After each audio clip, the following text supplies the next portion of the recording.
प्रत्येक मनुष्य को कहीं न कहीं प्रकार का दुख लगा हुआ है। तो इसी के माध्यम से कितना भी दुख हो फिर भी संसार में हमें रहना ही होगा, और जब परमात्मा का इशारा होगा तो अपने आप इस दुनिया को छोड़कर जाना भी होगा।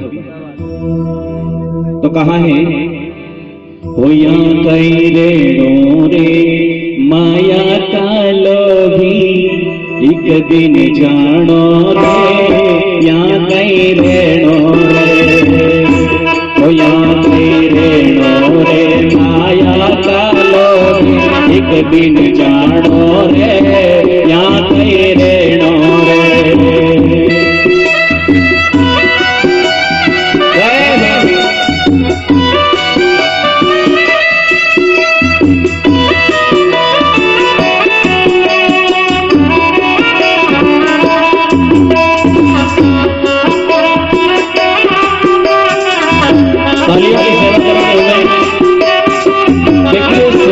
जीवन भर ये परमात्मा की कृपा से श्याम को श्याम के नाम से मिले हैं। तो भजना नो रे माया का लोभी एक दिन जानो रे, या रे नो रे अरर या रे नो रे माया का लोभी एक दिन जानो रे, या रे नो रे।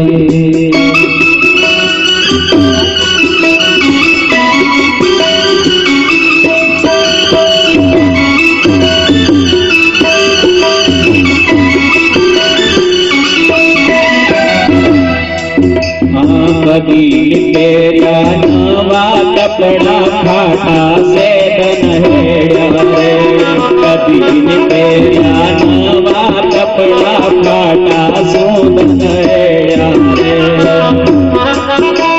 इतना धन दौलत होते हुए भी हम फटे पुराने कपड़े पहन के घूमते हैं। कभी तेरा नवा कपड़ा फाटा से बनहेड़ा रे, कभी तेरा नवा कपड़ा फाटा सूदन हेड़ा।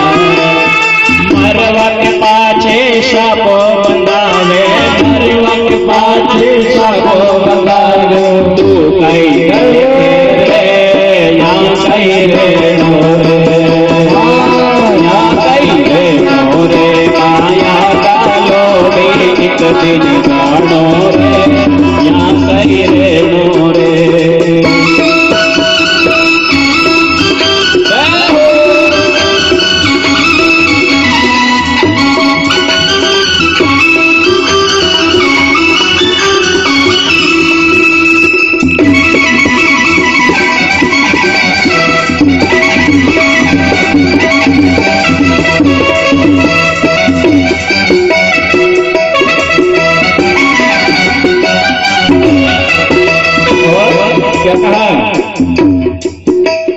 कभी खादी की रोटी सूखी से बनहेड़ा रे, कभी खादी की रोटी सूखी से बनहेड़ा रे।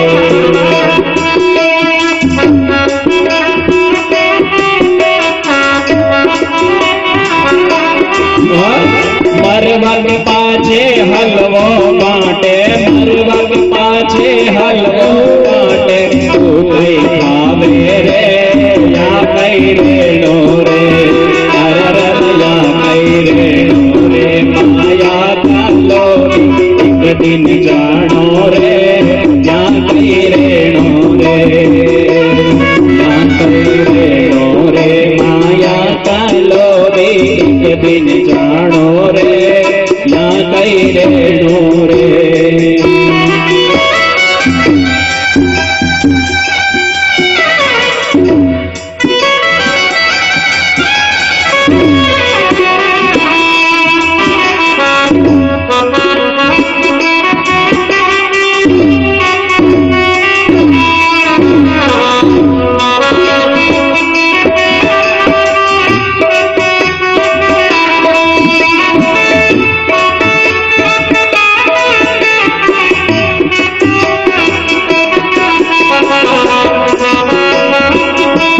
कदी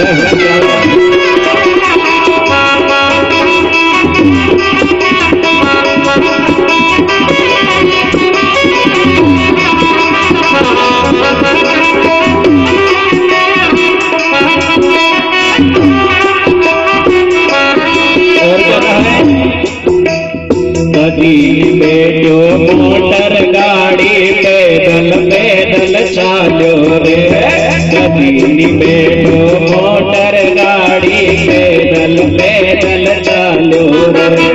मरवा के पाछे कांधे ले जावे, मरवा के पाछे कांधे ले जावे, भूलाई जावे रे ना रे नो रे, या रे नो रे माया का लोभी एक दिन जानो रे, या रे नो रे, या रे नो रे माया का लोभी एक दिन जानो रे, या रे नो रे, या रे नो रे, या रे नो रे,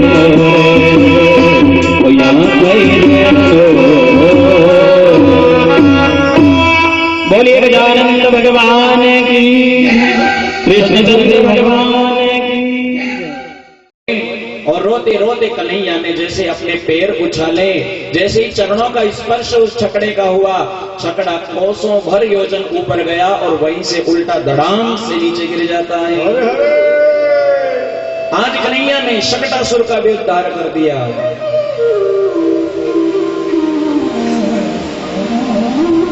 सुखदेव जी कहते हैं, हे राजन, कन्हैया की बाल लीलाएं बड़ी अद्भुत है।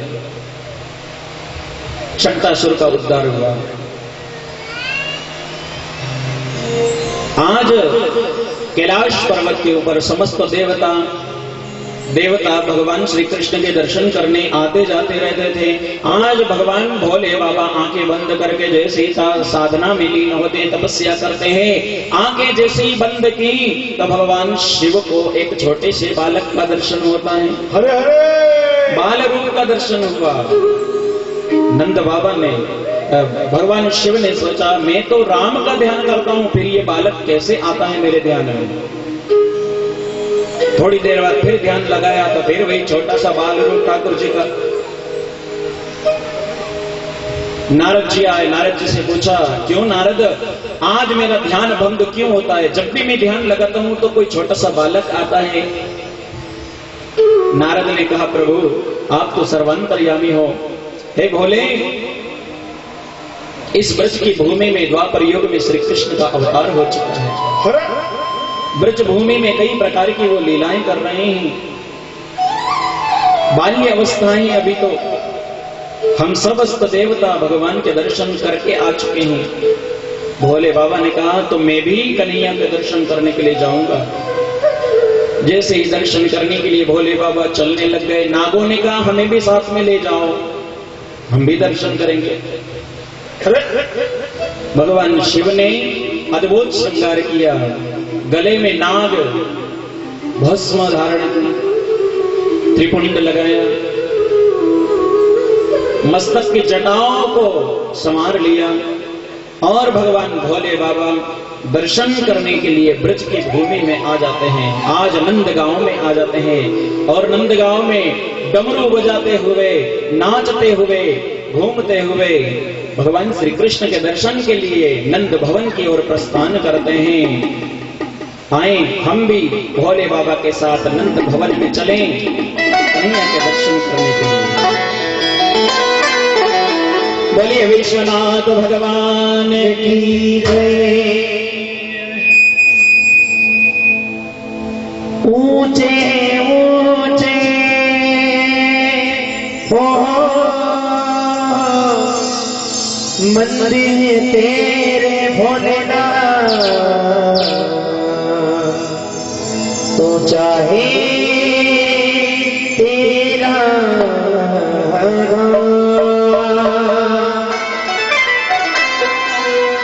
वो कैलाश वाले सोमनाथ वाले श्री शंकर भोलेनाथ हम करते हैं तुम्हें ओम नमः शिवाय, ओम नमः शिवाय, ओम नमः शिवाय, ओम नमः शिवाय, ओम नमः शिवाय, ओम नमः शिवाय, ओम नमः शिवाय, ओम नमः शिवाय। नगर में जोगी आया, नगर में जोगी आया, एक कोई समझ न पाया, एक कोई समझ न पाया। सबसे बड़ा तेरा नाम, तेरा नाम भोलेनाथ, भोलेनाथ, भोलेनाथ, भोलेनाथ, भोलेनाथ, भोलेनाथ। नगर में जोगी आया, यशोदा के घर आया, मथुरा में नयन जगाया, खेल कोई समझ न पाया।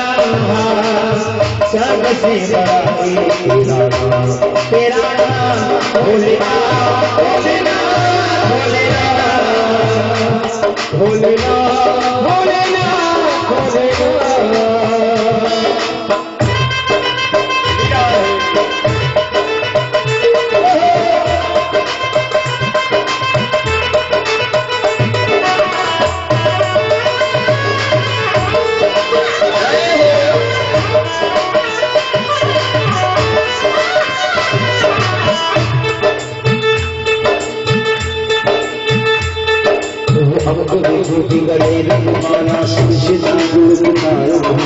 भागवती बुरी भाग चंद्रमा घर गए अलग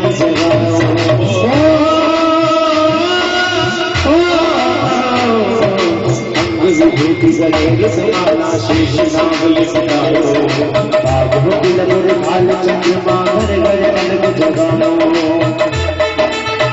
इन्हें कोई समझ न पाया, यशोदा के घर आया, नगर घर अलग जगाया, नगर में जोगी आया। सबसे बड़ा तेरा नाम, ओ तेरा नाम भोलेनाथ, भोलेनाथ, भोलेनाथ, ओ भोलेनाथ, भोलेनाथ, भोलेनाथ।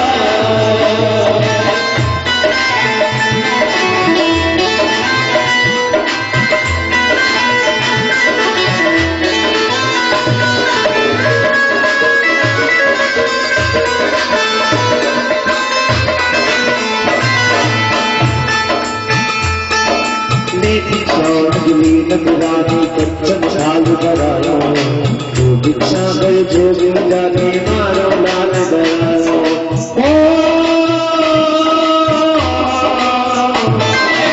दीक्षा नकली रानी कंचन चालू करायो, जो दीक्षा कर जो जाने मारो लाल करायो। नगर में जोगी आया, वेद कोई समझ न पाया, नगर में जोगी आया, वेद कोई समझ न पाया। सबसे बड़ा तेरा नाम, ओ तेरा नाम भोलेनाथ, भोलेनाथ, भोलेनाथ, ओ भोलेनाथ, भोलेनाथ, भोलेनाथ।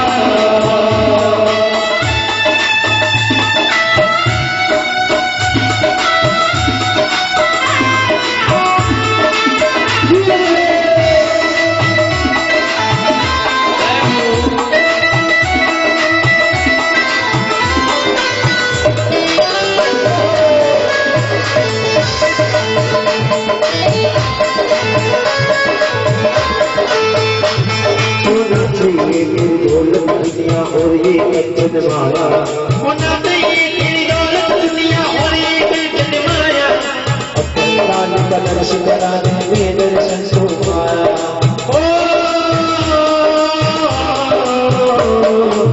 चाहिए दौलत दुनिया और ये एक माया, अपने लाल का दर्शन कराने में दर्शन सो पाया। घर में जोगी आया, वेद कोई समझ न पाया, यशोदा के घर आया, घर घर घर जगाया। सबसे बड़ा तेरा नाम, ओ तेरा नाम भोलेनाथ, भोलेनाथ, भोलेनाथ, ओ भोलेनाथ, भोलेनाथ, भोलेनाथ। ओम नमः शिवाय, ओम नमः शिवाय, ओम नमः शिवाय, ओम नमः शिवाय।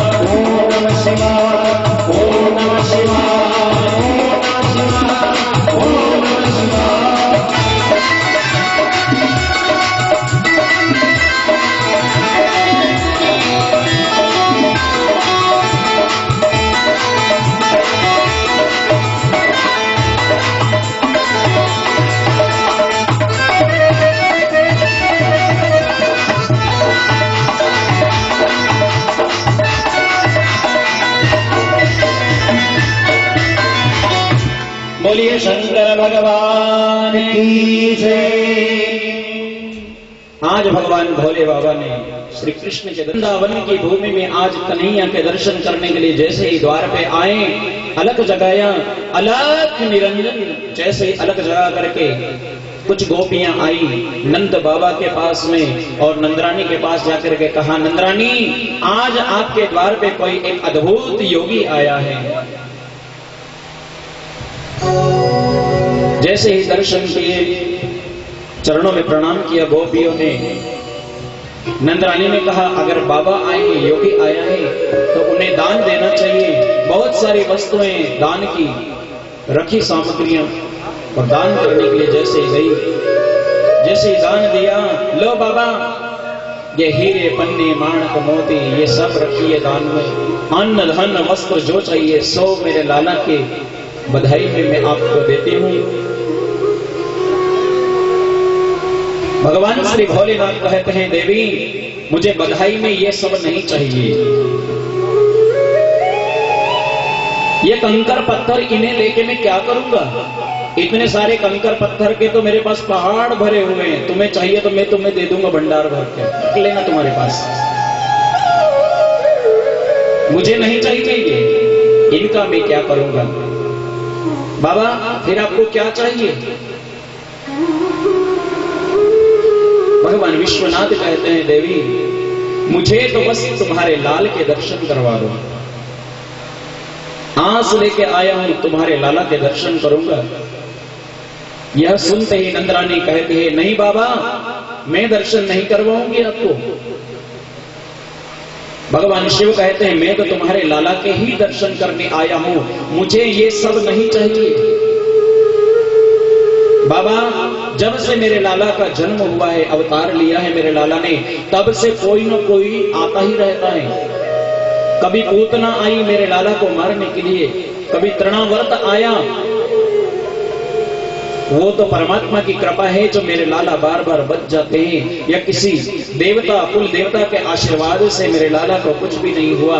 बाकी इतने सारे राक्षस आए मेरे कन्हैया को मारने के लिए। और बाबा तुम्हें देखकर भी लगता है कि आप भी कोई न कोई कंस के भेजे हुए हो। बाबा ने कहा, देवी मैं किसी का भेजा हुआ नहीं, मैं स्वयं दर्शन करने के लिए आया हूं, बड़ी दूर से आया हूं। नंदरानी ने कहा, बड़ी दूर से आए हैं बाबा, भोजन करो, जितना दान चाहिए दान लो, परंतु लाला के दर्शन तो नहीं करवाऊंगी।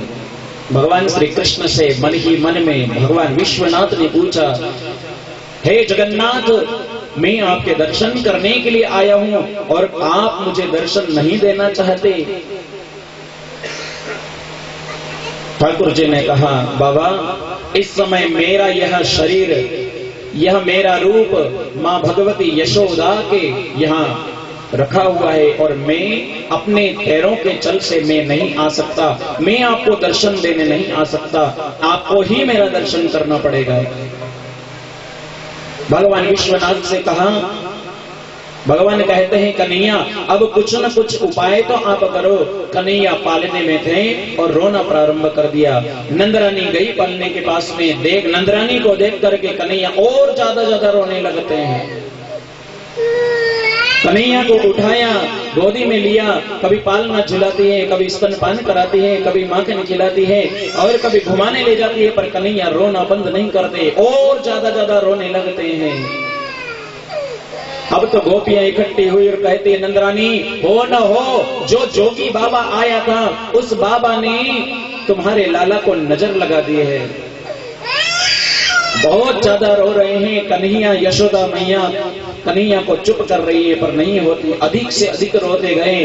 आखिर दौड़ी यशोदा और कुछ गोपियां गई बाबा के पास में। बाबा वही नंदरानी के द्वार पर धुना लगा के बैठे हुए थे। बाबा नंदरानी का बालक लल्ला कन्हैया बहुत रो रहे हैं, कुछ उपाय हो तो बताओ।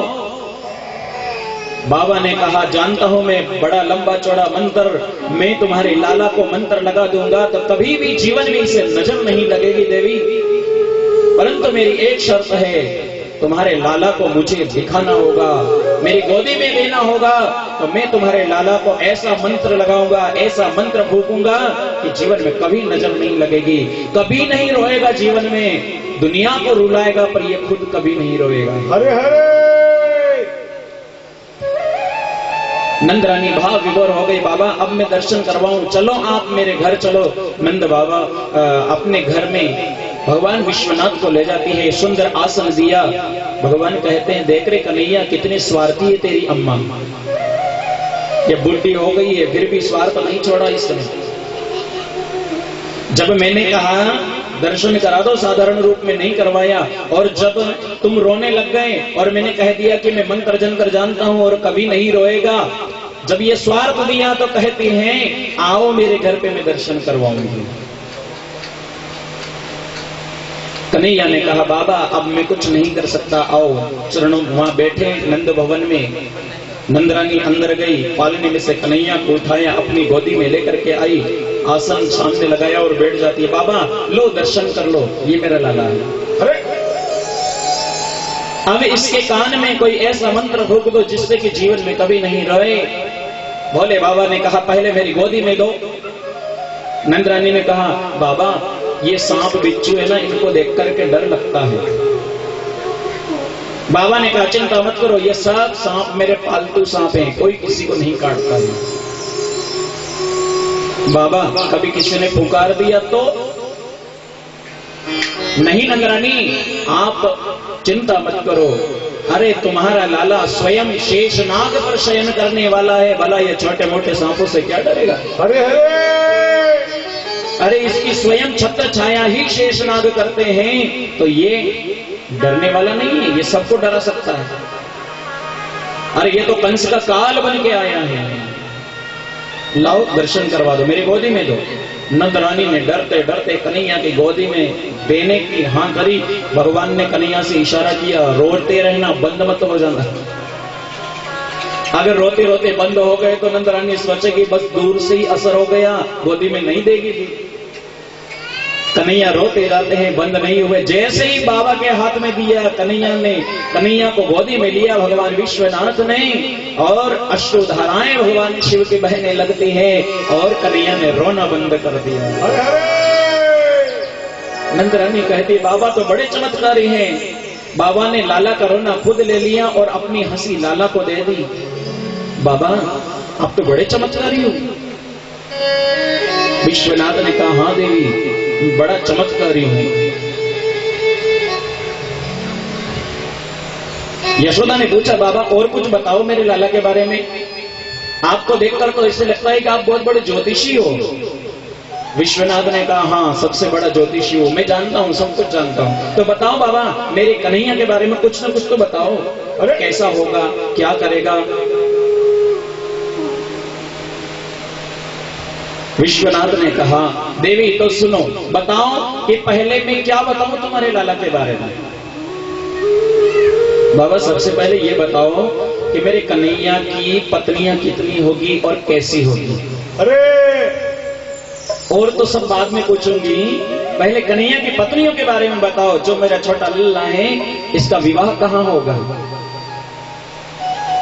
विश्वनाथ ने कहा, भगवान भोलेनाथ कहते हैं देवी ये बताओ एक पत्नी के बारे में बताऊं कि 16,000 के बारे में बताऊं। अरे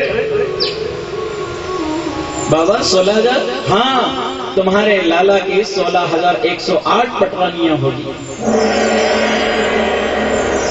यशोदा कहते बाबा इतनी तो बहुत हो जाएगी, दुनिया के लोग तो एक को भी नहीं संभाल पाते, ये तो 16,000 कैसे संभालेगा। भगवान ने कहा, विश्वनाथ कहते हैं देवी चिंता मत करो, मेरे पास एक ऐसा मंत्र है जिसे मैं तुम्हारे लाला के चरणों में जो ये 16,108 रेखाएं जो पत्नियां की है इसे मिटा दूंगा, तुम्हारे सामने केवल एक ही रहेगी। बाबा तो कर दो चमत्कार।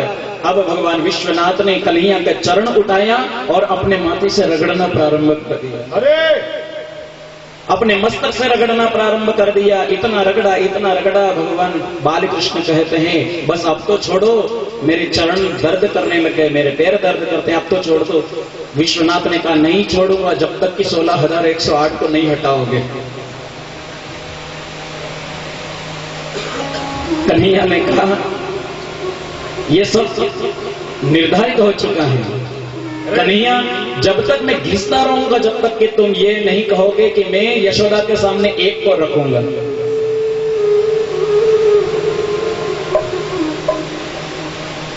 भगवान कृष्ण कहते हैं ठीक है बाबा, आप कह दो, मैं यशोदा के सामने, केवल यशोदा के सामने राधा रानी रहेगी, बाकी 16,108 पटरानियां द्वारिका में रहेगी, इनके साथ में नहीं रहेगी। अरे भगवान ने कहा यशोदा जा, तेरा काम हो गया, तेरे लाला की 16,108 पटरानियां तो होगी, क्योंकि विधाता के लेख को कोई मिटा नहीं सकता, स्वयं मैं भी नहीं मिटा सकता। मुझे तो मेरा काम करना था, कन्हैया के चरणों की रज को माथे पे लगाना था, मैंने लगा ली, भले कन्हैया जाने और तुम जानो। अरे मिटा तो सकता नहीं, परंतु हाँ एक वचन जरूर देता हूं कि तुम्हारे सामने कन्हैया की केवल एक रहेगी, प्रेम प्रेयसी श्री राधिका। बाकी 16,108 अगर होगी तो वो द्वारिका में रहेगी, तुम्हारे सामने कभी नहीं आएगी। भगवान विश्वनाथ कहते हैं हे बालकृष्ण, मैं अभी यहां से नहीं जाऊंगा, मैं तुम्हारे यहीं पर बैठूंगा, तुम्हारे द्वार पर बैठूंगा। अब भगवान शिव वहीं पर एक अपने दिव्य ज्योतिर्लिंग के रूप में वहां परमात्मा विराजमान हो जाते हैं, आशा लगा करके बैठे। जब भी कन्हैया को स्नान करवाया जाता, भगवान कृष्ण स्नान करते और वो जल सीधे भगवान शिव के मस्तक पर गिरता, ऐसे स्थान पर जाकर के भगवान शिव बैठ गए। अरे सुखदेव जी कहते हैं राजन परीक्षित, आज भगवान शिव ने कन्हैया के दर्शन किए, परंतु आज ठाकुर जी इतने बड़े हो गए ना, इनके अभी तक नाम ही नहीं रखा किसी ने। नामकरण संस्कार आजकल बालक होता है, तुरंत नामकरण संस्कार हो जाता है, परंतु कन्हैया तो 2 वर्ष के हो गए, पर आज तक नामकरण नहीं हुआ इनको। अरे यशोदा ने एक बार नंद बाबा से कहा, बाबा हमारे कन्हैया का और बलराम का नामकरण संस्कार कराना चाहिए, रोहिणी नंदन का। ग्वालों ने आकर के कहा, बाबा यहां से कुछ दूरी पर महर्षि शांडिल्य आए हुए हैं, क्यों न शांडिल्य महाराज के नाम से ही, उनके हाथों से ही नामकरण संस्कार करवाया जाए दोनों पुत्रों का।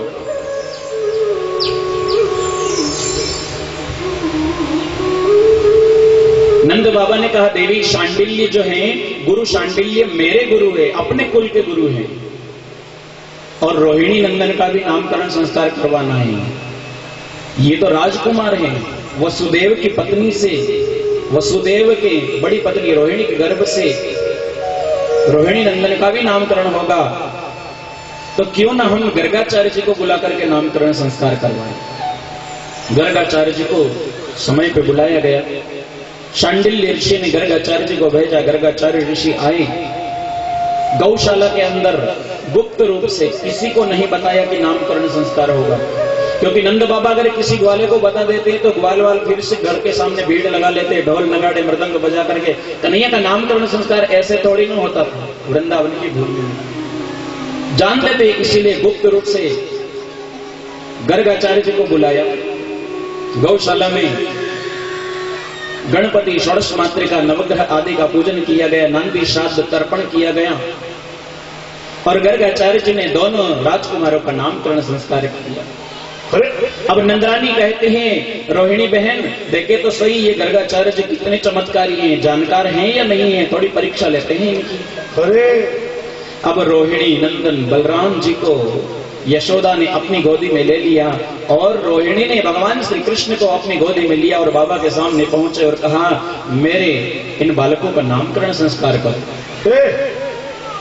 गर्गाचार्य जी ने आंखें बंद करके देखा तो जो रोहिणी के गर्भ में बैठा है, रोहिणी की गोदी में जो बैठा है, वो यशोदा की गोदी में दिखाई दिया, और जो यशोदा की गोदी में था वो रोहिणी की गोदी में दिखाई दिए। गर्गाचार्य जी ने कहा, सबसे पहले तो यशोदा अपने लाला को वापस अपनी गोदी में लो। यशोदा ने कहा, बहन बाबा तो बड़े चमत्कारी हैं, जानकार है, समझदार बाबा है। दोनों ने अपने अपने पुत्र को गोदी में लिया और सबसे पहले नामकरण संस्कार करते हैं। गर्गाचार्य जी कहते हैं, सबसे पहले रोहिणी कुमार रोहिणी का पुत्र बड़ा है, इसलिए पहले नामकरण में रोहिणी कुमार का रखूंगा। और वैसे भी मैं वसुदेव का कुलगुरु हूं, अरे इसलिए मेरा पहला कर्तव्य होता है कि वसुदेव के राजकुमार का नामकरण पहले किया जाए। हे नंद बाबा, ये जो रोहिणी नंदन है, मैं इसका नाम बलभद्र रखता हूं, अरे क्योंकि ये बलवान होगा और इसका बल प्रत्येक जीव का कल्याण करने वाला होगा, इसलिए इसका नाम बलभद्र होगा। इसके अंदर जो बल है वो राम का बल है, इसलिए कुछ लोग इसे बलराम कह के भी बुलाएंगे। ये कृष्ण से बड़े हैं, इसलिए कुछ इन्हें दाऊ भैया कह के बुलाएंगे। अरे और कभी कभी यही देवकी के गर्भ से भी उत्पन्न हुआ था। ये रोहिणी नंदन है, ये कभी देवकी के गर्भ में था, इसलिए इसे योग माया ने खींच करके, अपने योग बल से खींच करके रोहिणी के गर्भ में स्थापित कर दिया, आकर्षण के द्वारा किया था, इसलिए इसका नाम संकर्षण भी होगा।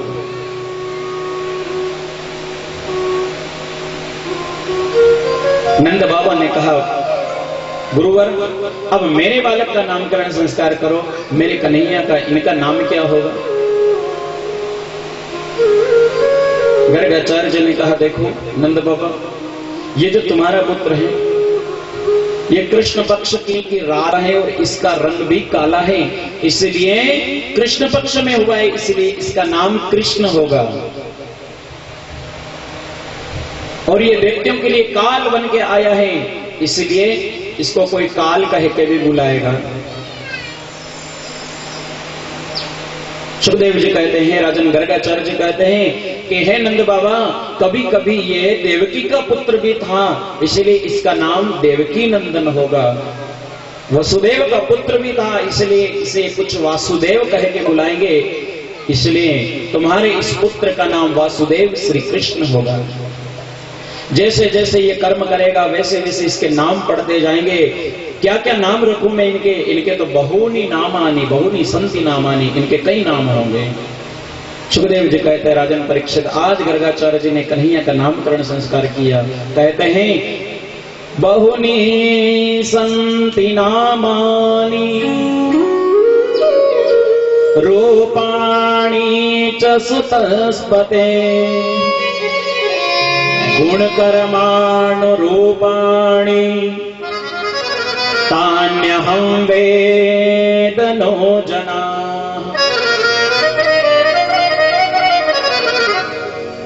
यशोदानंदन, वेद के अंदर यशोदानंदन के कई सारे नाम बताए गए हैं। जैसे जैसे ये कर्म करेंगे वैसे वैसे इनका नाम होता जाएगा, जैसे इनका रूप होगा वैसा ही इनका नाम पड़ता जाएगा।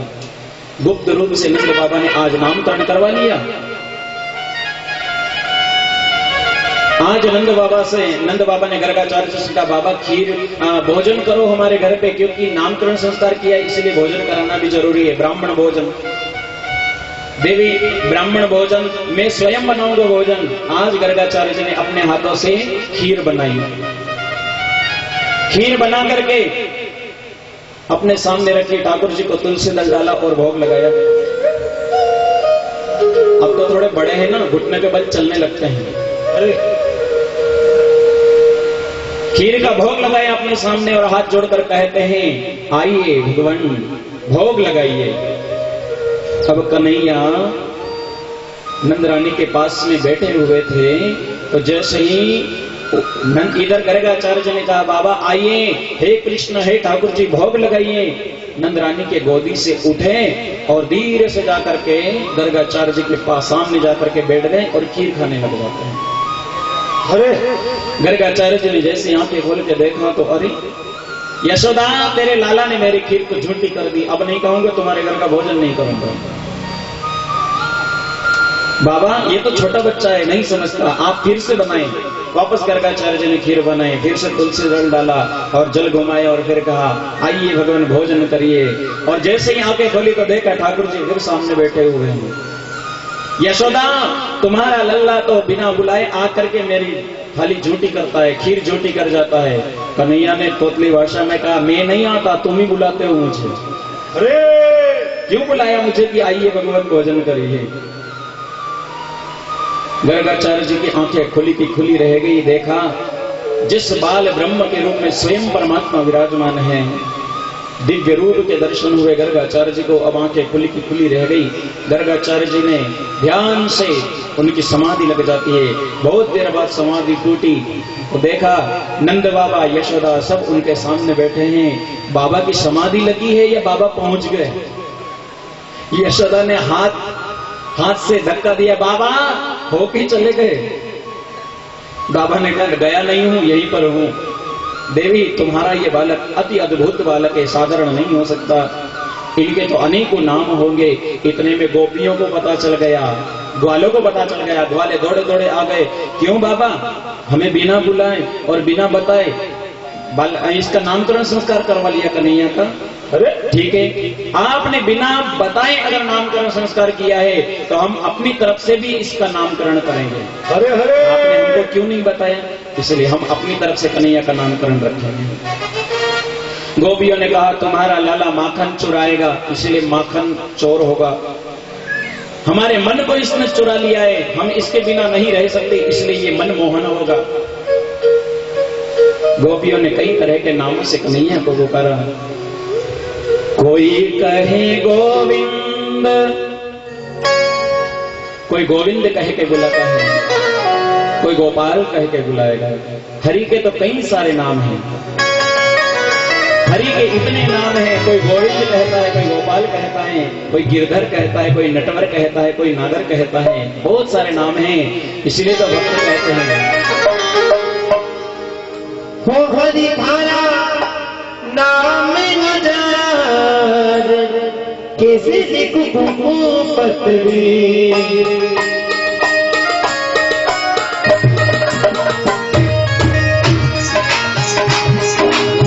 हरि थारा नाम हजार, कैसे लिखूं पत्री।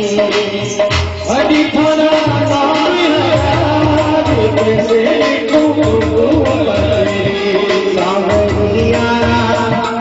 हजार, कैसे लिखूं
बंसी वालों, कोई के मुरली वालों, कोई के बंसी वालों, कोई के मुरली वालों, कोई के बंसी वालों, कोई के मुरली वालों, कोई के बंसी वालों, कोई के मुरली वालों, कोई के गायन स्वाद के तेरी खुशबू पतरी, कोई तेरे गायन स्वाद के तेरी खुशबू पतरी।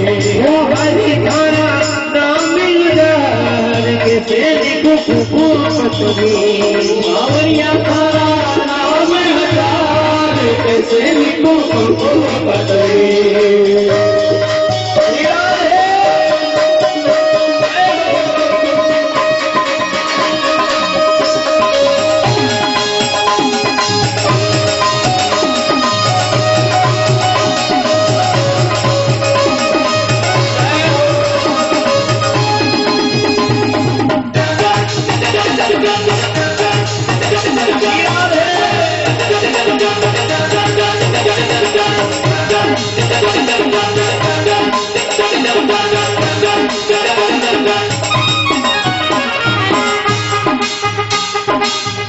केवे राधापति, कोई केवे रुक्मणपति, कोई केवे राधापति, कोई केवे रुक्मणपति, कोई केवे राधापति, कोई केवे रुक्मणपति, कोई केवे राधापति, कोई केवे रुक्मणपति, कोई केवे गोपिया राम के पत्नी, कोई केवे गोपिया राम के बलवारी मारा नाम गजान किसे लिखूं पत्नी,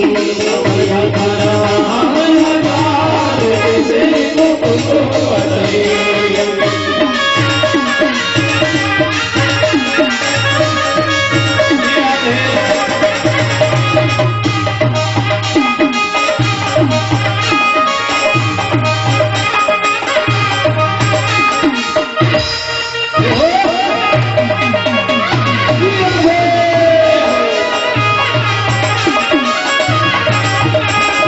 कोई मेरे गोकुल वालों, कोई मेरे मथुरा वालों, कोई मेरे गोकुल वालों, कोई मेरे मथुरा वालों, कोई मेरे मथुरा वालों, कोई मेरे गोकुल वालों, कोई मेरे मथुरा वालों, कोई मेरे गोकुल वालों, कोई मेरे बालिका नाथ के सेले कुसुम पत्नी, कोई बालिका नाथ के सेले कुसुम पत्नी, तोरे मारा नाम किसे लिखूं पत्नी, हरे मारा नाम हजार, किसे लिखूं पत्नी, सावरिया नाम हजार, किसे लिखूं पत्नी, सावरिया नाम हजार, किसे लिखूं पत्नी।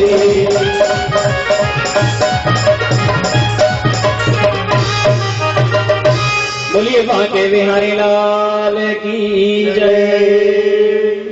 गर्गाचार्य जी कहते हैं कि हे नंद बाबा, आपके ये जो कुमार हैं, इस कुमार के कई सारे नाम हो गए। बहुनी संति नामानी गुण कर्मान रूपाणी, जैसे जैसे इनके गुण हो गए, जैसे जैसे कर्म होंगे, वैसे इनके नाम होंगे। रस्सी और उखल से रस्सी बांध दी। अब कन्हैया नीचे उतरे, नंदरानी को देखा आसपास कोई नहीं है, उखल से नीचे उतर गए, उखल को टेढ़ा कर लिया और घुटनों के बल से चलते चलते चलते चलते नंदरानी के आंगन में दो जुड़वा पेड़ थे, उन पेड़ वृक्षों के बीच में अपनी गर्दन फंसाते हैं और बीच में घुस जाते हैं। जैसे ही कन्हैया का स्पर्श हुआ उन दोनों वृक्षों का, दोनों वृक्ष धड़ाम से गिर जाते हैं और दोनों वृक्षों के टूटने की आवाज आई। नंदरानी नंद बाबा सारे ग्वाल दौड़े दौड़े आ गए, देखा दोनों पेड़ धड़ाम से जमीन पे गिरे हुए हैं। उन दोनों वृक्षों के बीच में से एक दो तेज निकले, कन्हैया के चरणों में समा गए। वो यक्ष थे, नलकूबर और मणिग्रीव। दोनों को सदगति प्रदान के ऋषियों के श्राप से ये वृक्ष हो चुके थे, उनको मुक्ति प्रदान की कन्हैया ने।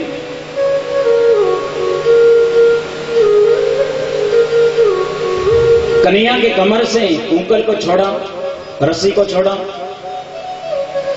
और भगवान श्री कृष्ण बैठे हुए थे। मां से कहा, मां मुझे भूख लगी है। अब कन्हैया को यशोदा ने रोटी दी, रात की रोटी, ऊपर से माखन लगा दिया, थोड़ी शक्कर डाल दी, गुड़ डाल दिया और गोल गोल करके दे दिया। कन्हैया हाथों में रोटी लेकर के घूमते जाते हैं, आंगन में घुटनों के बल से चलते हैं, बलराम जी घुटनों के बल से चलते जाते हैं और माता की दी हुई उस रोटी को खाते जाते हैं। रोटी खा रहे हैं, घूम रहे हैं, रोटी खा रहे हैं, घूम रहे हैं। अचानक वहां से एक कौवा आया और कन्हैया के हाथों से रोटी छीन करके उड़ जाता है। कन्हैया के हाथ से वह माखन रूपी रोटी को छीन करके कौवा उड़ जाता है, वृक्ष पर बैठ जाता है। कन्हैया लौट लगाने लगते हैं, रोने लगते हैं, मैया वो कौवा मेरी रोटी ले गया है, उस काग के मुख से रोटी निकाल करके मुझे दो, मैं वो रोटी खाऊंगा।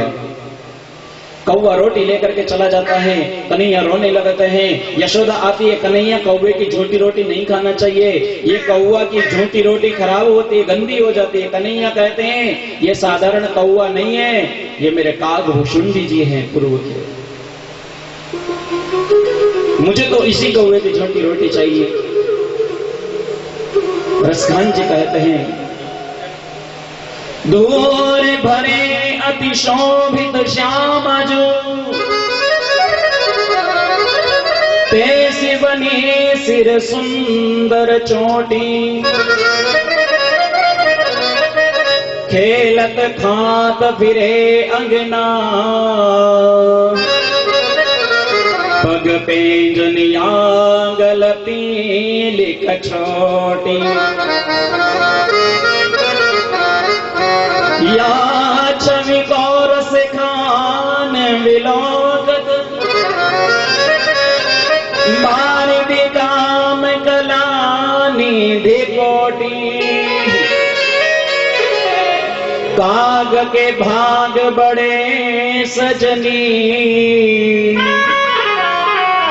हरि हाथ सुले गय माखन रोटी। आज उस काग के भी कितने बड़े भाग्य हैं। हम कौवे को देखते हैं, हमारे घर के ऊपर बैठता है, बोलता है तो हम उसे भगा देते हैं, पर आज कौवे को भी परमात्मा ने पवित्र कर दिया। कन्हैया की झूठी रोटी खा करके कौवा भी अपने आप को कृतार्थ समझता है। काग के भाग बड़े सजनी, कितने बड़े भाग्य हैं कौवे के जो हरि के हाथ से रोटी छीन करके भाग गया।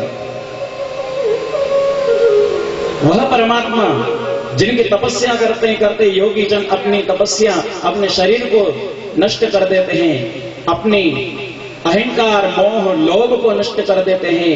आज वही पूर्ण ब्रह्म परमात्मा के हाथ से, छोटे से कृष्ण के हाथ से एक साधारण कौवा रोटी छीन करके चला गया। कन्हैया कहते हैं मुझे तो वही रोटी दो। नंदरानी आई, नंदरानी ने कहा कन्हैया की रोटी कौवे की रोटी झूठी होती है, नहीं खाना चाहिए। कन्हैया ने कहा मुझे तो कौवे की रोटी दो। अब कन्हैया को समझाया, अरे कन्हैया देखो देखो, ये कौवा तो भागो, कौवे को तो दूर करो, देखो चंदा मामा। जैसे ही चांद को बताया, चांद की ओर इशारा करके कहा देखो चंदा मामा।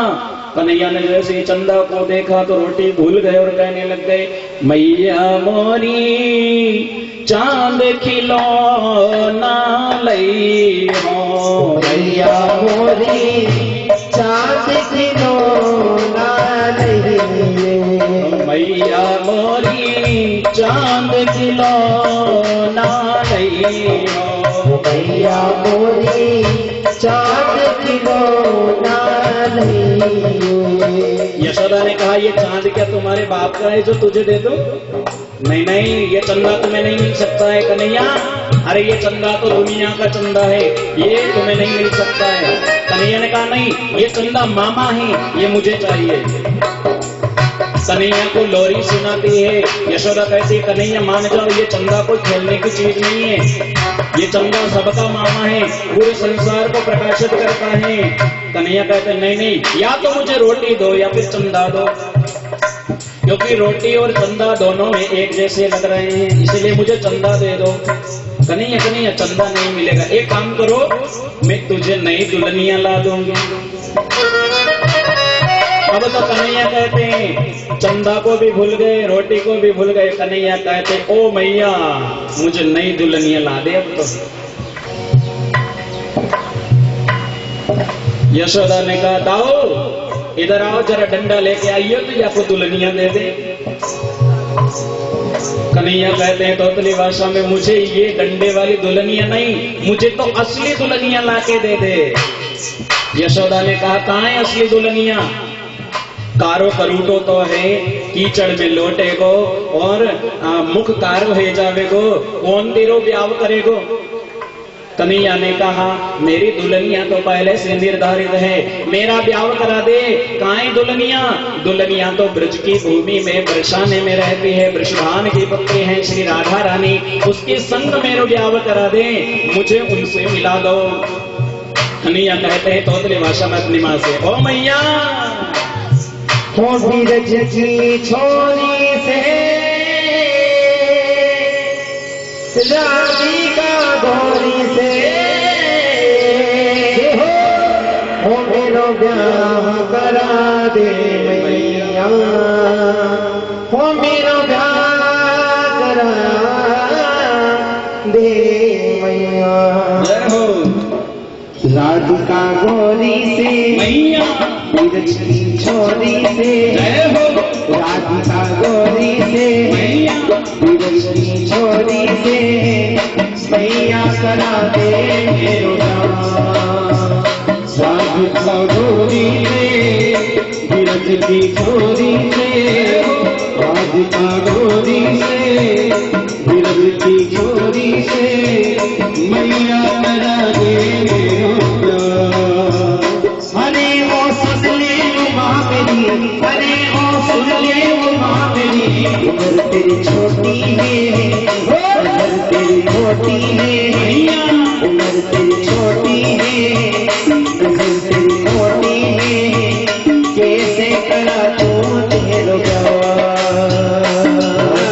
गोरी से बिरज की छोरी से मैया करा दे मेरो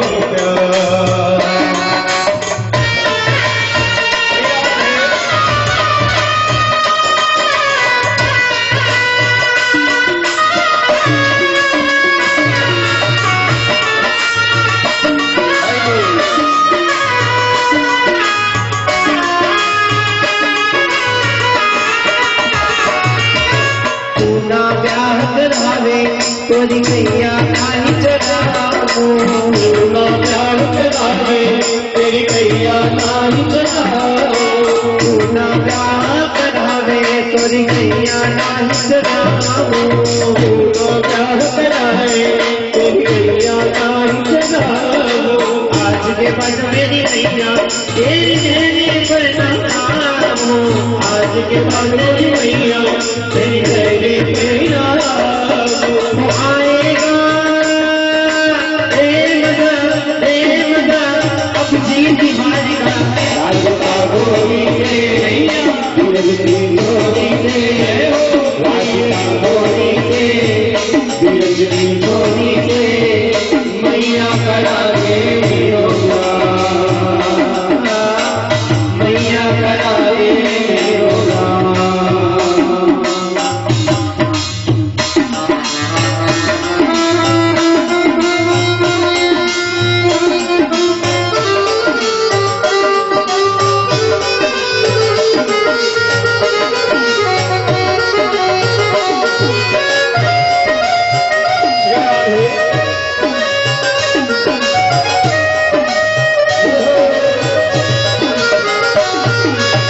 चंदन की चौकी पे मैया तुझको बिठा दो चंदन की चौकी पे मैया तुझको बिठा दो अपनी राधा से चरण तेरे दबाओ अपनी राधा में चरण तेरे दबाओ गोद में बनवाऊंगा बनवाऊंगा सपन में बांध दे राधिका गोरी से बिरज की छोरी से राधिका गोरी से बिरज की छोरी से मैया करा दे मेरो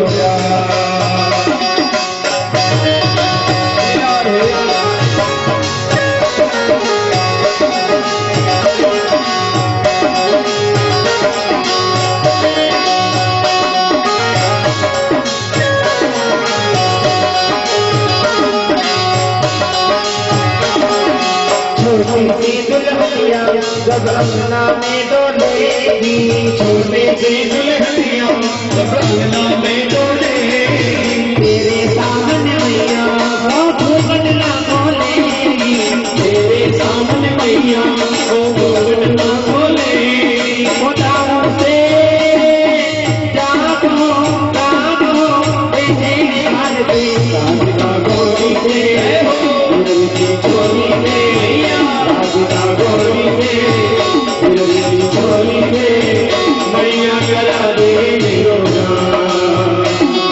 ओ मैया करा दे मेरो ओ मैया करा दे मेरो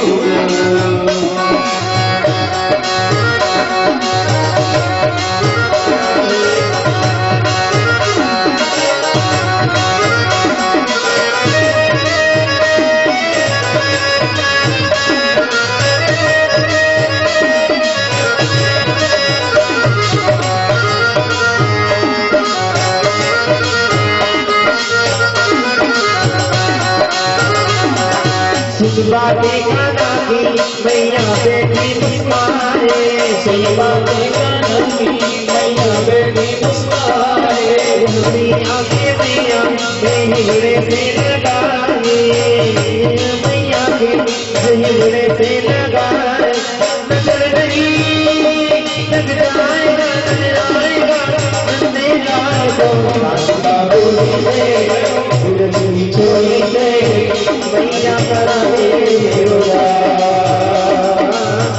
मैया करा दे मेरा, ओ मैया करा दे मेरा। बोलिए बांके बिहारी लाल की जय। आज कन्हैया कहते हैं कि मैया मुझे राधिका से मिला दो, अर्थात राधिका के संग ब्याह करा दो। यशोदा कहते हैं कन्हैया राधिका से तुम्हें नहीं मिला सकती, क्या करेगा तो दुल्हनिया को, इतना तो छोटा है अभी, धरती से तो बाहर ही नहीं निकली हो और दुल्हनिया चाहिए अभी, क्या करेगा दुल्हनिया को। कन्हैया ने कहा मैया जब मैं बड़ा होंगो तो दुल्हनिया गाय चराने जाऊंगा ना, तो दुल्हनिया को जेब में रख के वन में ले जाऊंगा। नंदरानी ने कहा अरे दाऊ रोहिणी दीदी एक काम करो, कन्हैया तो छोटी सी गुड़िया मांग रहा है, गुड़िया दे दो। एक छोटी सी गुड़िया बनाई कन्हैया को दे दिया, कन्हैया ने फेंक दिया, नहीं मुझे ये नहीं, असली दुल्हनिया ला के दो। बड़ी मुश्किल से कन्हैया को समझाया।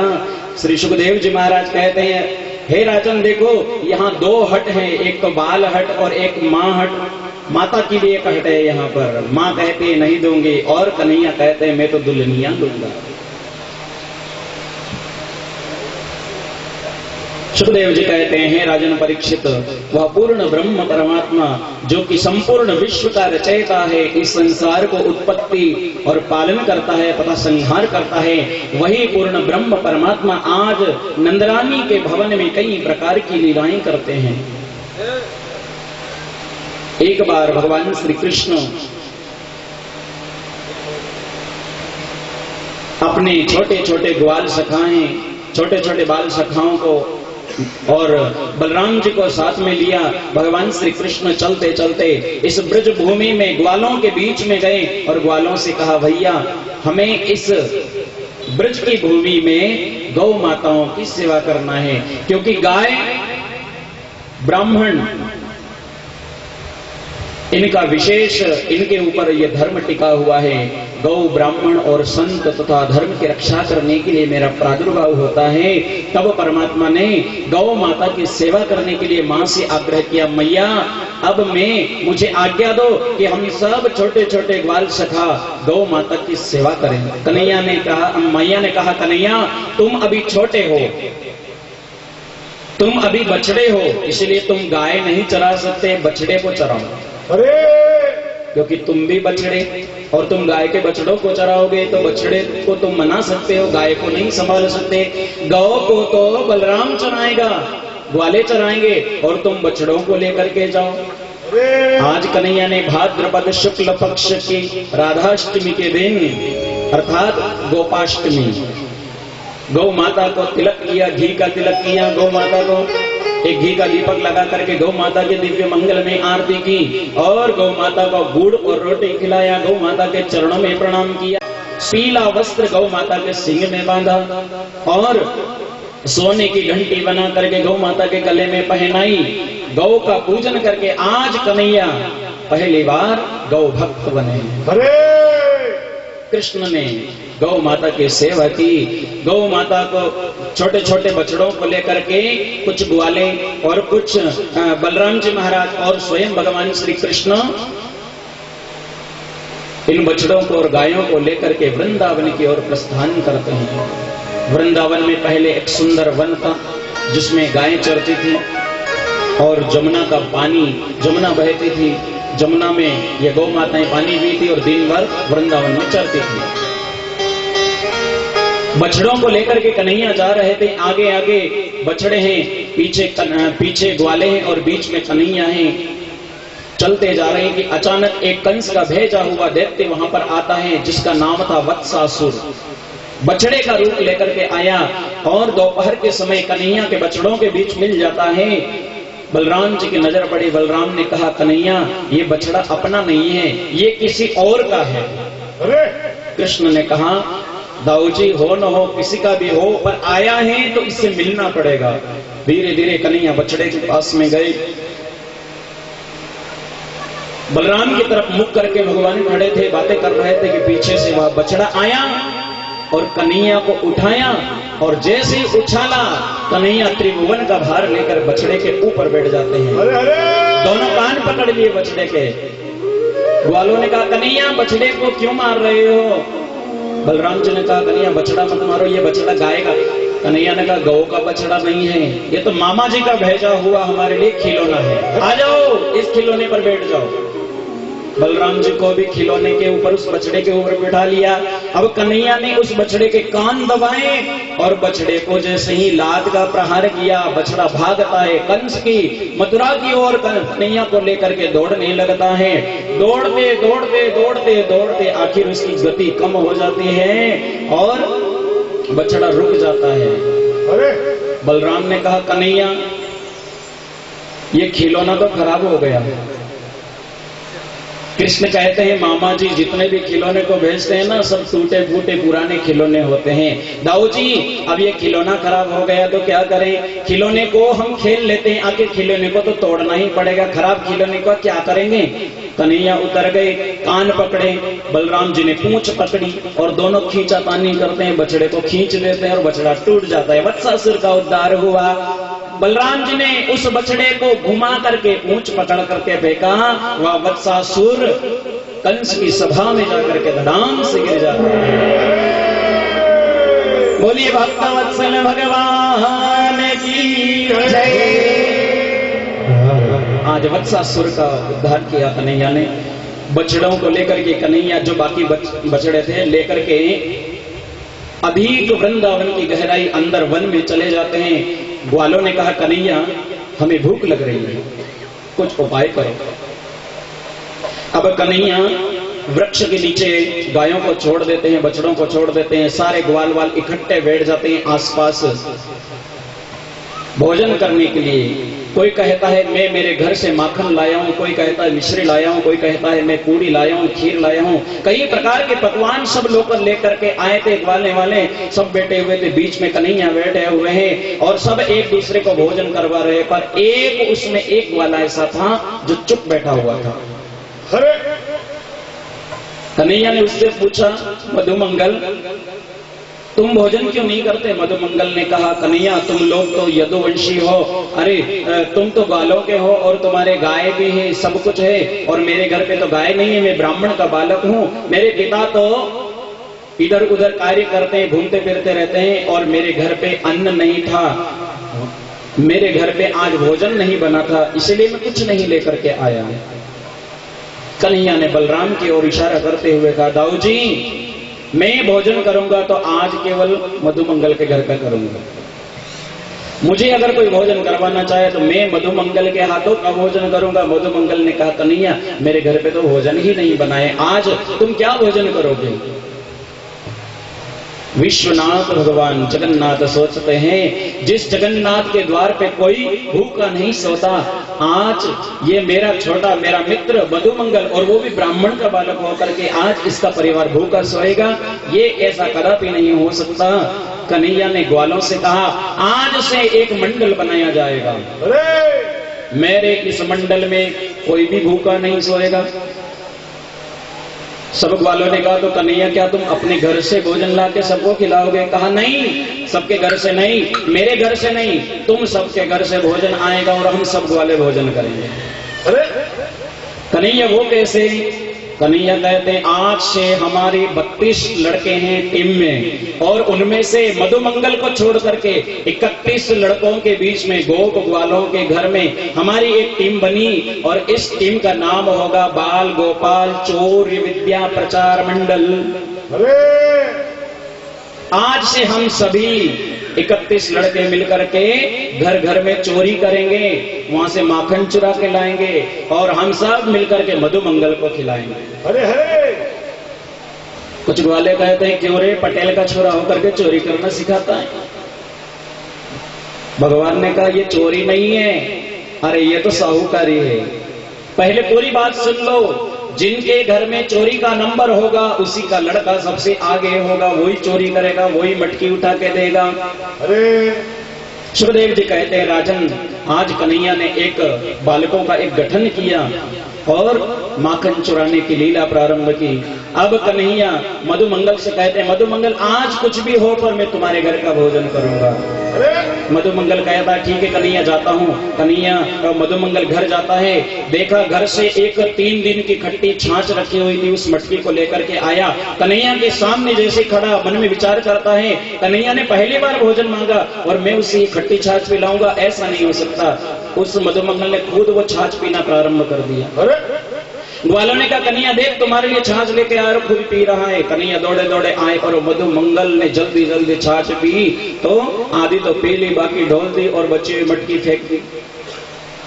कहा अब क्या करेगा कन्हैया? कन्हैया ने कहा मेरे लिए तो बहुत कुछ है। उस मधुमंगल के मुंह के ऊपर इधर उधर छाछ बिखरी हुई थी, कन्हैया ने जीबान निकाल कर उसको चाट लिया। इस सुंदर दृश्य को ब्रह्मदेव देख रहे थे। ब्रह्मा जी ने सोचा ये भगवान नहीं हो सकते। मैंने तो सोचा था कि नंद का लाला स्वयं त्रिलोकपति हैं, परमात्मा दिव्य पर ब्रह्म पूर्ण ब्रह्म परमात्मा अवतार लेकर के आए हैं नंद के घर, पर ये परमात्मा नहीं हो सकते। अरे ये तो एक साधारण ग्वालों का मुख चाटता है। अरे परीक्षा ले ली, ब्रह्मा जी ने परीक्षा ली। उधर सारे ग्वाल वाले बात करने में भोजन करने में तल्लीन थे, इधर ब्रह्मा जी ने कन्हैया के बछड़े को लिया, बछड़े को चुराया, मूर्छित कर दिया, गायों को मूर्छित कर दिया और गुफा में बंद कर दिया। जब भगवान श्री कृष्ण ने इस दृश्य को देखा, इस ब्रह्मा की करतूत को देखा, तब ग्वालों से कहते हैं अरे हम सब भोजन करने में मस्त हैं, देखो हमारे गाय कहाँ हैं, बछड़े कहाँ हैं। ग्वालों ने कहा पता नहीं कन्हैया, अभी अभी तो यहीं थे। कन्हैया कहते हैं मैं अभी गायों को लेकर के आता हूं, तुम लोग यहीं पर रहना। कन्हैया उधर गायों को लेने जाते हैं, इधर ब्रह्मा जी इन बछड़ों को, गायों को भी और ग्वालों को भी मूर्छित करके उसी गुफा में रख देते हैं। इधर आकर के ब्रह्मा जी ने देखा, भगवान कृष्ण ने देखा गाय भी नहीं है, बछड़े भी नहीं है, ग्वाले भी नहीं है। स्वयं परमात्मा ने अपने ही दिव्य तेज से कई सारी गाय, वही बछड़े, वही ग्वाले सब उत्पन्न कर दिए। कई वर्षों बाद जब ब्रह्मा जी ने यहाँ आकर के देखा तो वो का वही दृश्य है। अब इसी के बीच में सुखदेव जी कहते हैं राजन, नकली गाय, नकली बछड़े, नकली ग्वाले सब, किसी को आज तक पता नहीं चला कि असली है कि नकली है। वही क्रियाएं चल रही है। दैनिक परमात्मा सब मित्रों के साथ घर जाते हैं, वापस गाय चराने के लिए आते हैं, तो बीच में कंस का भेजा हुआ एक राक्षस आया, अघासुर, जो अजगर का रूप लेकर के विशाल उस ब्रज की भूमि में बैठ जाता है, लेट गया और सारे ग्वाल वाल उस अघासुर के मुख में प्रवेश कर गए। कन्हैया ने मना किया मत जाओ, ये कोई गुफा नहीं है, ये तो अजगर है, अघासुर है, पर किसी ने नहीं सुना। सारे ग्वाल उस अघासुर के मुख में प्रवेश कर गए। कन्हैया भी साथ में प्रवेश किया। अघासुर ने अपना मुख बंद किया, कन्हैया ने अपने देह को बढ़ाना प्रारंभ किया। अघासुर की श्वास गति रुक जाती है और अघासुर का शरीर विदीर्ण हुआ। कन्हैया ने सभी जीवों को बाहर निकाला, सभी ग्वालों को पुनर्जीवित कर दिया।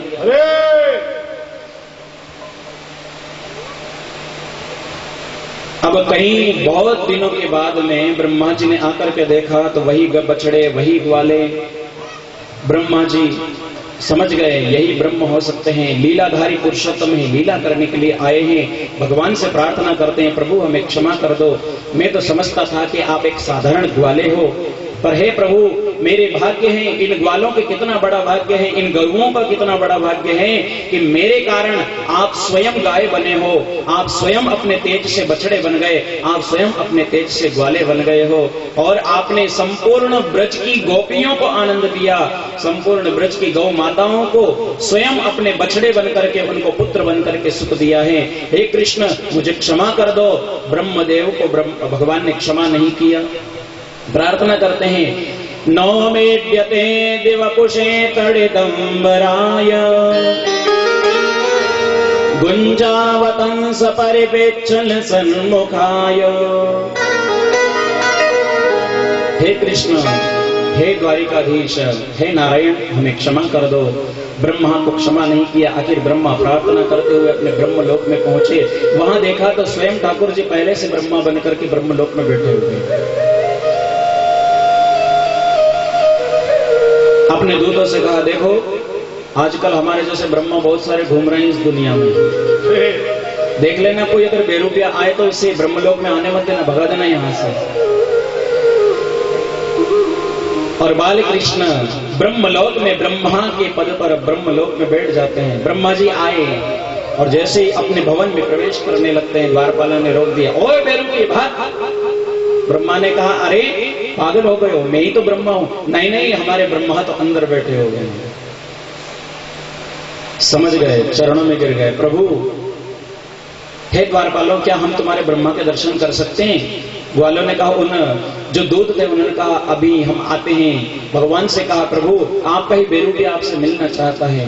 भगवान ने कहा, उन्हें अंदर ले आओ। ब्रह्मा जी अंदर आए, देखा सिंहासन पर, ब्रह्मा की सिंहासन पर स्वयं परमात्मा बाल कृष्ण बैठे हुए हैं। हे ब्रह्मदेव, आप ये समझते थे कि मैं कोई साधारण ग्वाला हूँ, देख लो मैं ही ब्रह्मा हूँ, मैं स्वयं ब्रह्म हूँ, तुम्हें उत्पन्न करने वाला, इस विश्व को उत्पन्न करने वाला तथा सबका पालन करने वाला मैं ही पूर्ण ब्रह्म परमात्मा हूँ। ब्रह्मा जी ने भगवान के चरणों में प्रणाम किया और परमात्मा स्वयं अपनी ब्रज की भूमि में आते हैं और कई प्रकार की लीलाएं करते हैं। आज ग्वाल वालों ने अपने घर जाकर के कहा कि मैया, आज 1 वर्ष बाद ग्वाले क्या कहते हैं? ग्वाले कहते हैं कि आज कन्हैया ने अघासुर को मार दिया। मारा 1 वर्ष पहले था, पर इन ग्वालों को क्या पता कि हम ग्वाले तो मूर्छित थे, वो तो नकली ग्वाले थे। इन ग्वालों ने आकर के खबर दी अपने अपने घर पे कन्हैया के। वहां कंस को पता लगा कि अघासुर का भी उद्धार हो गया। ये नंद का छोरा अति बलशाली है, हमारे जितने भी योद्धा हैं सबको मारता जाता है, ये किसी के वश में नहीं आता। अब तो सुखदेव स्वामी कहते हैं, राजन परीक्षित, ब्रह्मा का भी मोह भंग किया है और ब्रह्मा को शुभ आशीष प्रदान करके ब्रज का समस्त कामनाएं सिद्ध करते हुए कन्हैया ब्रज मंडल में कई प्रकार की आनंदित लीलाएं करते हैं। आए कन्हैया की और भी लीलाएं हम आगे सुनेंगे। अब इसके बाद भगवान श्री कृष्ण माखन लीला करते हैं और कालिया नाग का नंदन करेंगे। आए और आज ही भगवान गौ माताओं के साथ में, ग्वालों के साथ मिलकर के गोवर्धन भगवान का पूजन भी करेंगे। आइए इस कथा के पहले हम विश्राम करें और चाय पानी का आनंद लें, उसके बाद फिर कथा का आनंद लेंगे। चलिए आइए, भगवत नाम संकीर्तन, उसके पश्चात विश्राम और चाय की व्यवस्था कर दो पहले से।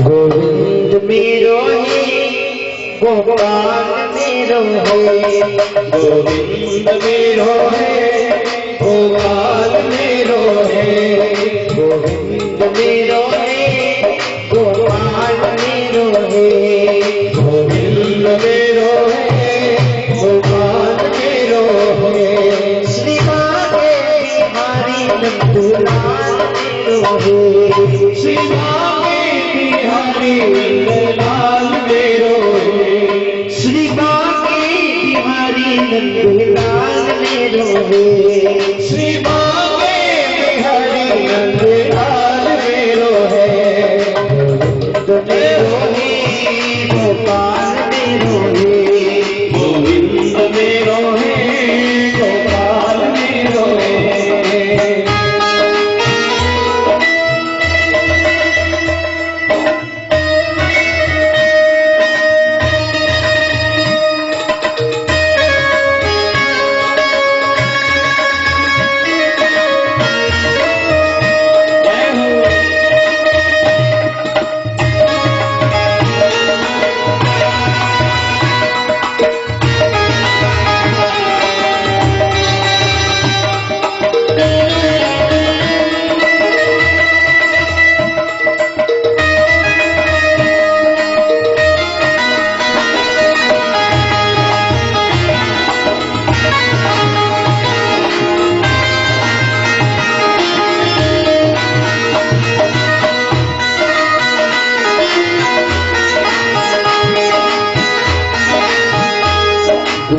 गोविंद मेरो है गोपाल मेरो है गोविंद मेरो है गोपाल मेरो है गोविंद मेरो है गोपाल मेरो है गोविंद मेरो है गोपाल मेरो है ओ शिवा देवी हरि नंद लाल मेरो है हरि नंद लाल मेरो है गोविंद मेरो है गोपाल मेरो है गोविंद मेरो है गोपाल मेरो है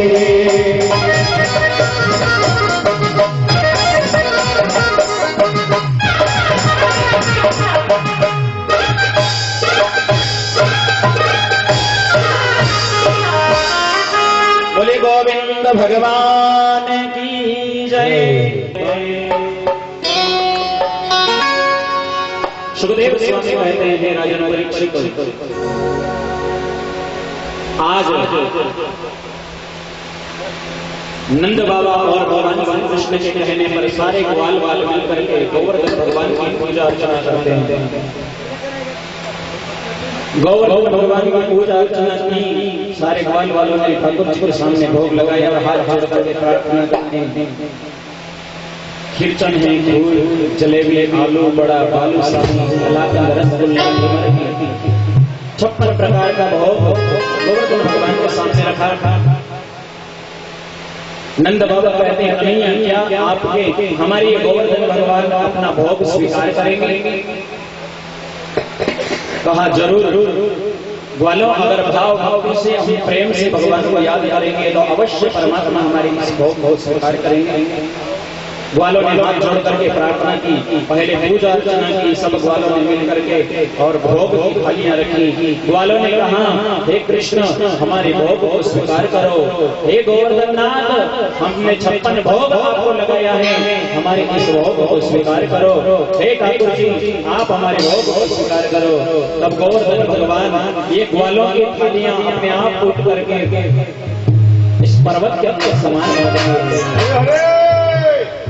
मीठो है नमकीन हो बाबा चल कर थोड़ो खाटो सोने की थाली में परोसे दाल चांदी को बाटो टाकरिया मनोहार करे बाबा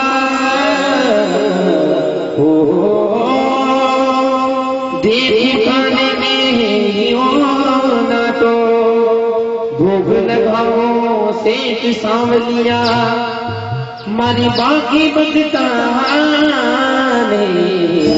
बाटो आओ आओ सांवलिया ने गाओ जी मोजी भोग लगाओ वो 56 भोग तैयार है खाना ढाबलिया करे मजे आओ आओ सांवलिया में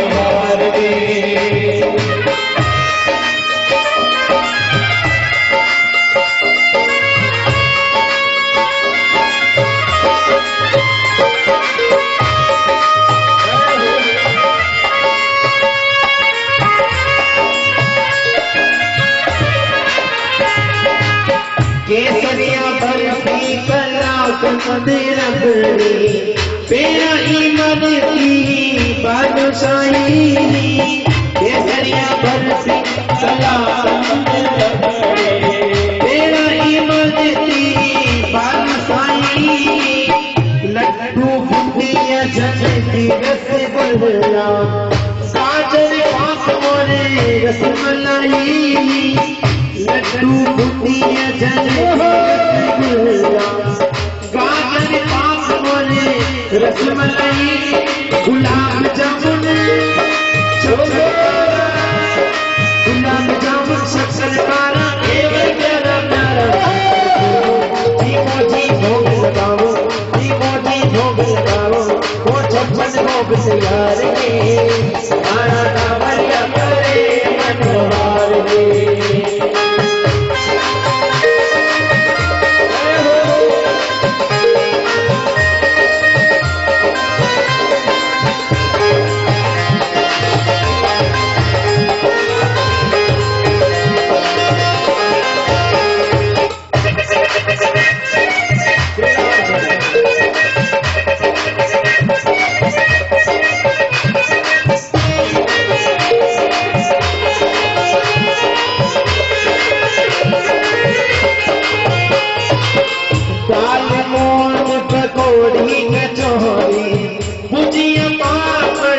चीवड़ो दाल मोट कटोरी कचौड़ी भुजिया पापड़ चीवड़ो करी रावड़ी साग सगारी पांचने को बाबा बनो खींचड़ो करी रावड़ी साग सगारी पांचने को बाबा बनो खींचड़ो रायने जीरा बटर को रायने में जीरा बटर को पियो बार बटर को चटनी करके तो खाओ धीमो जी भोग लगाओ छप्पन भोग तैयारी खाना दा बढ़िया करे मनवार रे खाना दा बढ़िया करे मनवार रे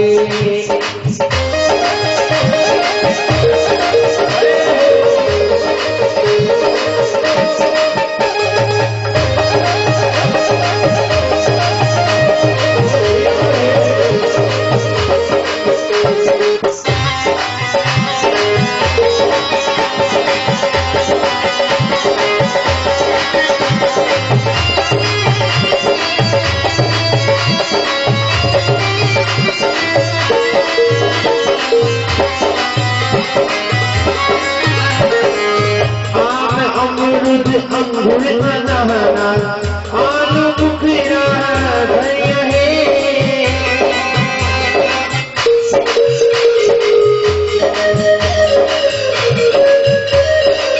केला सेब पपीता चीकू संतरा मौसम्बी रसदा धरा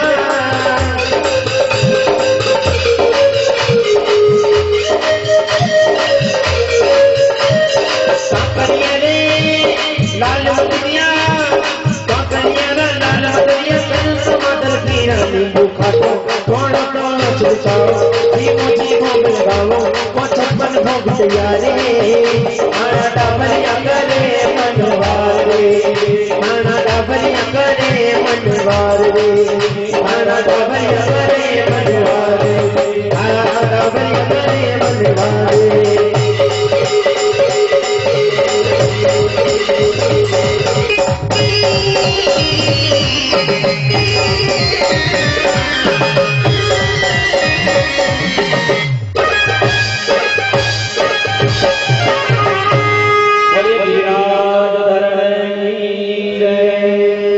सभी ग्वालों ने भगवान श्री गोवर्धन नाथ से प्रार्थना की, है गोवर्धन नाथ आप हमारे इस 56 भोग को स्वीकार करो। सभी ग्वालों ने देखते देखते 56 भोग की थालियां पर्वत के अंदर समाने लगी है। ग्वालों ने कहा कन्हैया ये तुम्हारे गोवर्धन नाथ भगवान तो हमारे 56 भोग पूरा ही खा जाएंगे, इनसे कहो थोड़ा बहुत प्रसाद हमारे लिए भी रखेंगे। तब गोवर्धन नाथ भगवान से सबने प्रार्थना की, हे गिरिराज भगवान थोड़ा सा प्रसाद हम ग्वालों को भी दीजिए। तब अंदर गई हुई थालियां पुनः बाहर निकलने लगी है, बाहर आने लगी।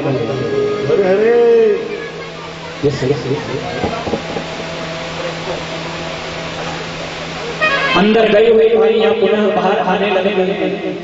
सब ग्वालों ने मिलकर के जो भी 56 भोग था सबको इकट्ठा कर लिया, एक साथ मिलाया।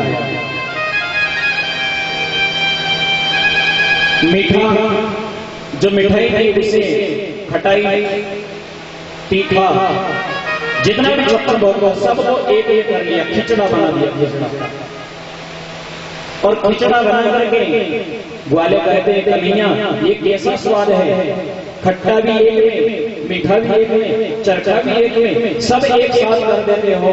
कन्हैया ने कहा एक बार ठाकुर का प्रसाद है, आप खा के तो देखो।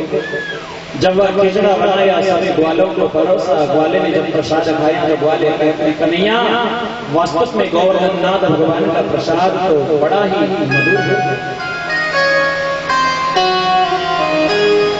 इस प्रसाद को पाने के लिए तो हमारा ये पेट है ये भी छोटा है, कृपा करके भगवान अंदर एक अलग से पेट लगाते हैं तो एक्स्ट्रा 2 दिन के लिए रख लेते हैं। कन्हैया ने कहा गोवर्धन भगवान का प्रसाद ऐसे थोड़ी न मिलता है। गोवर्धन भगवान के प्रसाद को पाने के लिए तो कई कष्ट भोगने पड़ते हैं। अभी तो जो महासंकट है वो तो आने वाला है। सभी ग्वालों ने भगवान गोवर्धन नाथ का प्रसाद ग्रहण किया और सारे ग्वालों ने मिलकर के गोवर्धन नाथ भगवान की परिक्रमा लगाई। आए हम सब गोवर्धन नाथ भगवान की परिक्रमा लगाएं और प्रार्थना करें। श्री गोवर्धन महाराज, श्री गोवर्धन महाराज, महाराज तेरे माथे मुकुट विराज रयो। श्री गोवर्धन महाराज, महाराज तेरे माथे मुकुट विराज रयो। श्री गोवर्धन महाराज, महाराज थारे माथे मुकुट विराज रयो। श्री गोवर्धन महाराज, महाराज मेरे माथे मुकुट विराज रयो। थारे माथे मुकुट विराज रयो, थारे माथे मुकुट विराज रयो। तारे माथे मुकुट विराज रयो, तारे माथे मुकुट विराज रयो। श्री गोवर्धन महाराज, महाराज थारे माथे मुकुट विराज रयो। श्री गोवर्धन महाराज, महाराज तेरे माथे मुकुट विराज रयो। श्री राधे।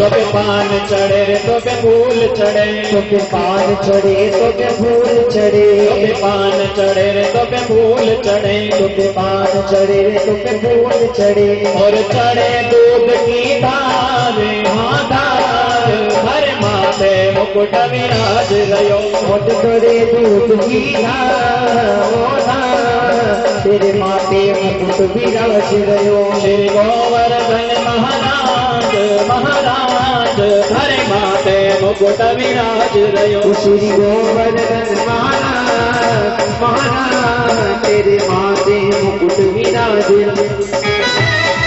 जय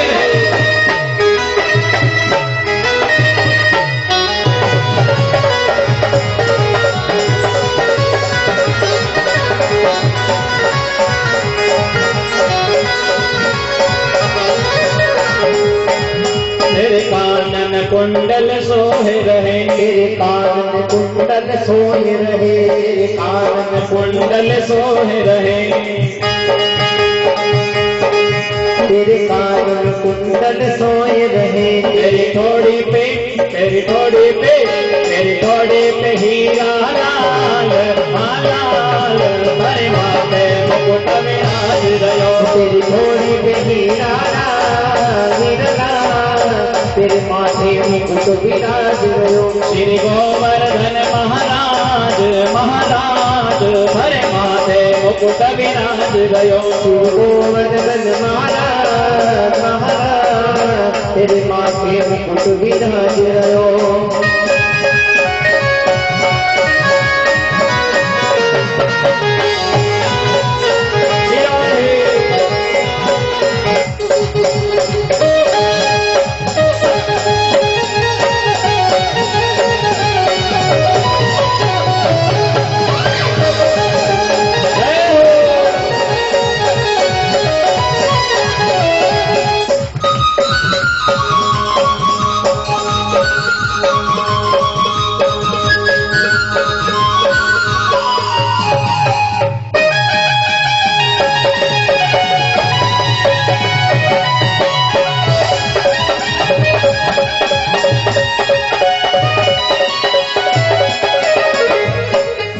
तेरे गले में कंठी सोहे रही, तेरे गले में कंठा सोए रहूं, तेरे गले में कंठी सोहे रही, तेरे गले में कंठी सोए रही, तेरे गले में कंठी सोहे रही, तेरे गले में कंठी सोए रही। तारी झांकी तेरी झांकी बनी है विशाल विशाल, हरे माथे मुकुट विराज गयो, तेरी आँखी बनी विशाल विशाल, तेरे माथे मुकुट विराज गयो। श्री गोवर्धन महाराज महाराज, हरे माथे मुकुट विराज गयो, श्री गोवर्धन महाराज महाराज, तेरे माथे मुकुट विराज गयो।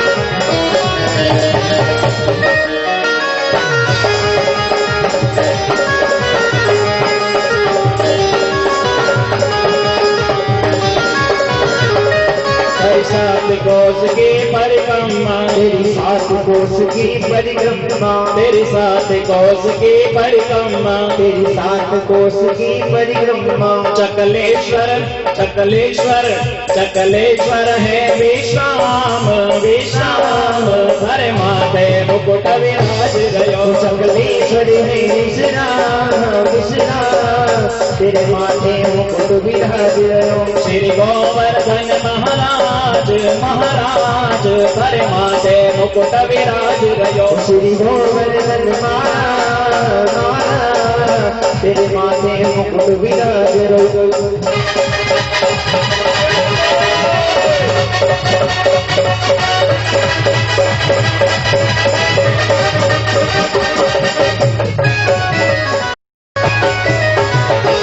बोले गोवर्धन भगवान की जय हो।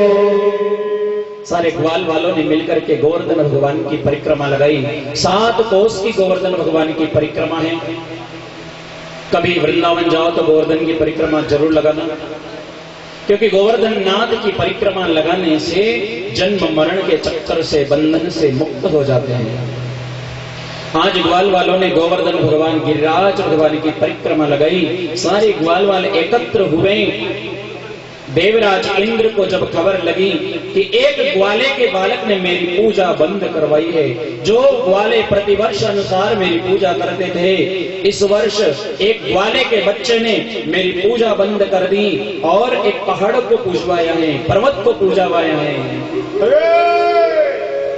देवराज इंद्र ने महाप्रलयंकारी मेघों को आदेश दिया, बादलों को आदेश दिया, है मेघ जाओ और वृंदावन के ऊपर इतनी घमासान बरसात करो, इतनी बारिश करो कि पूरा वृंदावन बह करके चला जाए, नामो निशान मिटा दो वृंदावन का।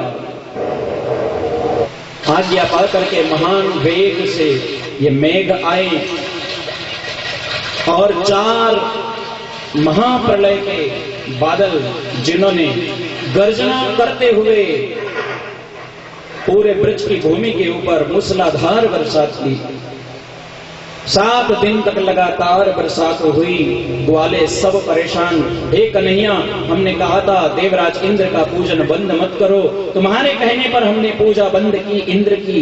इंद्रदेव रुष्ट हो गए हैं, इतनी बरसात हो रही है, हमारा पूरा वृंदावन बह करके चला जाएगा।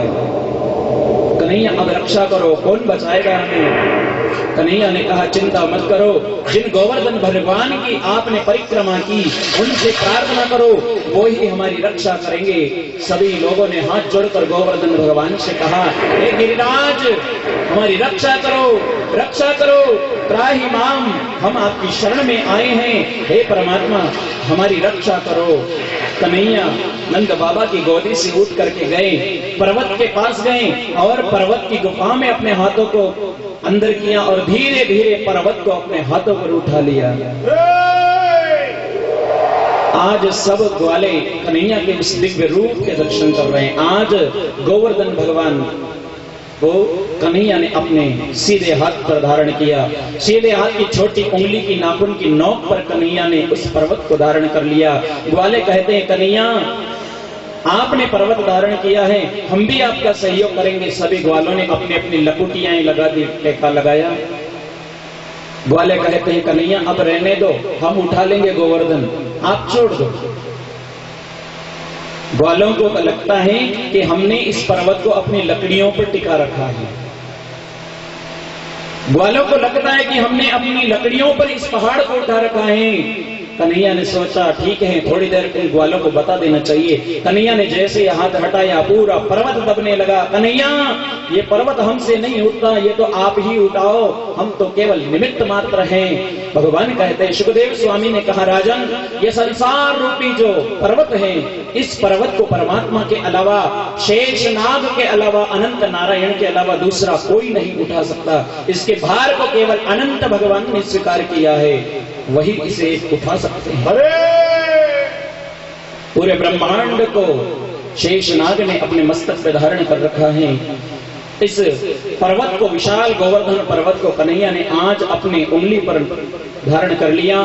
तब 7 दिन तक जब महावेगों ने बरसात की और जब मेघ हार गए, इंद्र के पास गए, महाराज इंद्र, हमने मूसलाधार बरसात की, उसके बाद भी ब्रज का नख भी बांका नहीं हुआ, इसलिए मेघ तो आदेश अनुसार अपने स्थान को गए।